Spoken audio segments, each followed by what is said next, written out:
It was meant to be a quiet weekend. Tucked away in the woods, my cabin had always been my sanctuary, a peaceful retreat from the chaos of city life, surrounded by towering pines, with only the hum of insects and the occasional chirp of birds. To interrupt the silence, it was the one place I could unplug, unwind, and reconnect with myself. Or at least, that was the plan. That Saturday morning, my longtime friend Marcus came to visit. We'd served together in the military, brothers in arms through years of conflict. We were civilians, and Marcus had just gotten back from an intense deployment overseas. I invited him out to the cabin to decompress. We deserved it. The two of us were sitting on the deck, sipping coffee, talking about life. When the first red flag appeared, a car slowed near the end of my long gravel driveway, a sleek, shiny black SUV with dark-tinted windows. It stopped, idling for a moment before slowly backing up and parking a few feet away from the gate.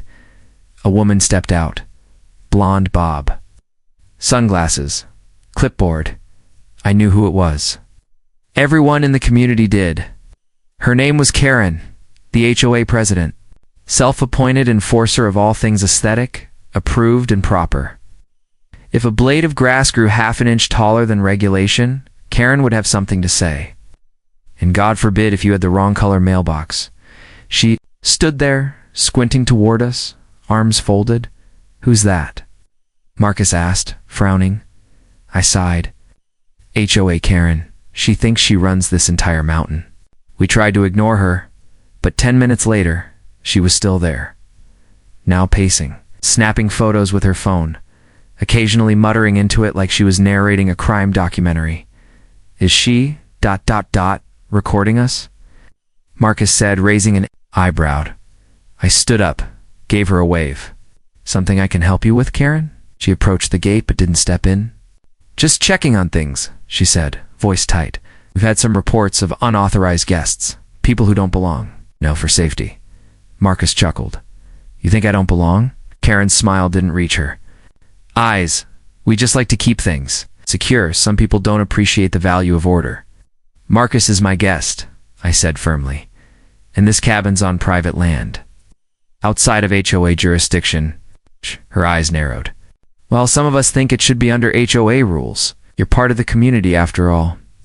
Before I could respond, she turned on her heel, returned to her car, and drove off, wheels spinning a little too fast on the gravel. Marcus leaned back in his chair. "What's her problem?" I sighed. "Power. She doesn't have any in real life, so she tries to take it from people like us." We shook it off, laughed it off, went back to our coffee and conversation. But 30 minutes later, everything changed. We heard sirens. The screech of tires echoed down the gravel path, and within seconds, 3 sheriff's cruisers came, barreling down the drive. Officers jumped out, weapons half drawn, yelling commands, hands where we can see them. Marcus instinctively stood, hands raised, posture calm but alert. I followed suit. We didn't argue. Military training kicked in. De-escalate, comply, stay calm. One officer approached, eyes flicking between us. We got a call about a possible armed standoff. 2 suspicious men matching the description of gang affiliates were reported trespassing. "Suspicious men," Marcus said, incredulous. I shook my head. "This is my property. This man is a decorated Marine. We're unarmed. You're welcome to check." The lead officer radioed in. And after a tense few minutes, during which more neighbors peeked out from behind trees and porches like we were some sort of circus act, the officers confirmed our IDs, relaxed, and apologized. One of them muttered, "We get calls from that woman all the time." But the damage was done. Our peaceful weekend had been shattered, thanks to Karen's paranoia, racism, and power-tripping delusion. Later that evening, after things had calmed down and the cruisers had left, Marcus sat on the porch, jaw tight, fingers drumming against his knee. "This isn't the first time I've had to prove I belong somewhere," he said quietly, "but it stings more every time." "I know," I replied, "and I'm done letting her get away with it." What Karen didn't know, what the HOA had no clue about, was that my cabin had a purpose beyond just weekend retreats. After The military? I'd started a nonprofit, a retreat for veterans suffering from PTSD.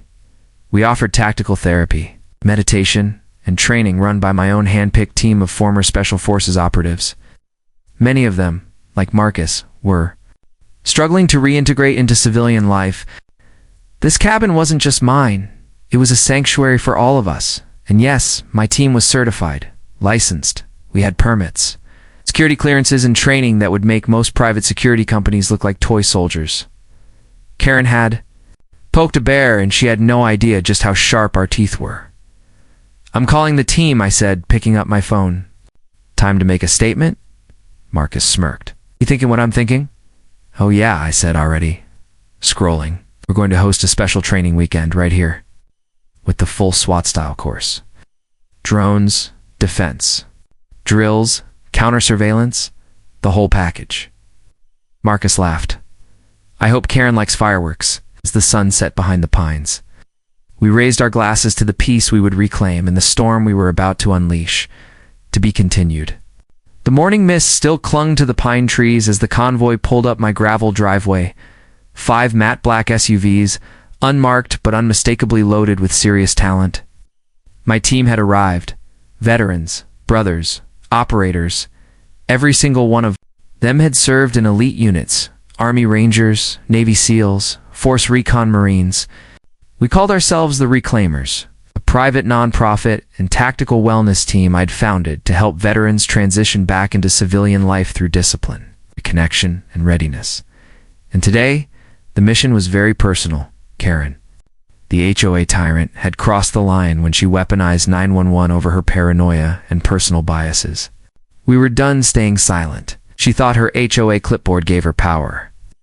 Time to show her what real discipline and structure look like, not through violence or threats, but by hosting the most legally compliant, over-the-top tactical retreat this mountain had ever seen. "Let's give the HOA something to write about," Marcus said with a grin as he stepped out. "Fully geared vest comes headset, boots tight, attitude tighter." "Copy that," I said. "Welcome to Operation HOA. Wake-up call." We'd filed all the proper permits, notified the sheriff's department, the local fire marshal, even the Forest Service. Everything was above board. On paper, it was just a high-performance wilderness training and leadership retreat. But for Karen, it was a THUND or CLAP. By noon, the sound of drone surveillance drills filled the air. Tactical drone operators flew recon over the forest, mapping terrain and practicing signal relays. On the open field, we set up a modular obstacle course, walls, ropes, tires, and balance beams. Nearby, other team members began instructing.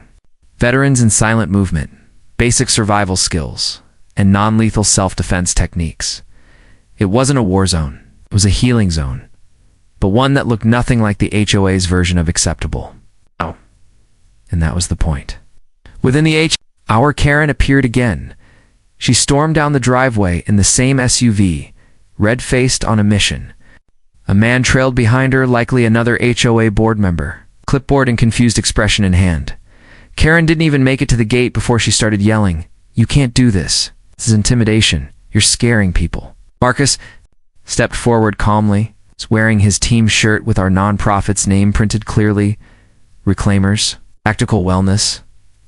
"We're running a veteran recovery program.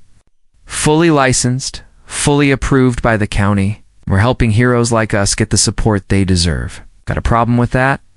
Karen looked like she was ready to explode. "This is a residential area. There are rules." I stepped up beside Marcus. "Actually, Karen, this property is outside HOA boundaries, as I've told you a dozen times. You have zero jurisdiction here," she glared. "But you're disturbing the peace." My husband had a panic attack when he saw those drones. Sheriff's cruiser pulled up at just the right time.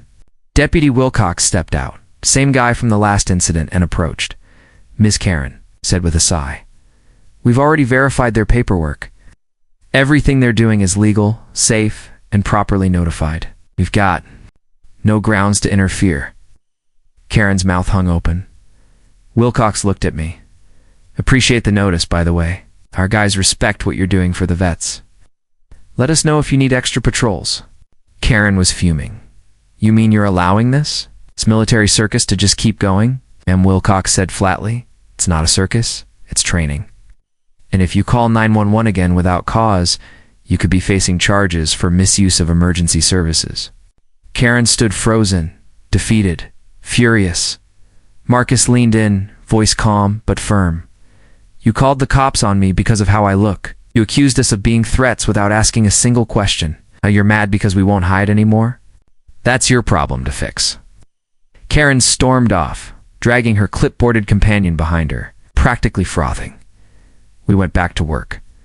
That afternoon, we hosted a small community session open to anyone curious, with food, games, and stare. Short wellness demos. Families came. A few curious neighbors wandered over, intrigued by the activity. They saw the real mission: camaraderie, healing, growth. Several even thanked us for our service, and a few asked how they could volunteer. That night, the team sat around the fire pit. Dozens of us, some quiet,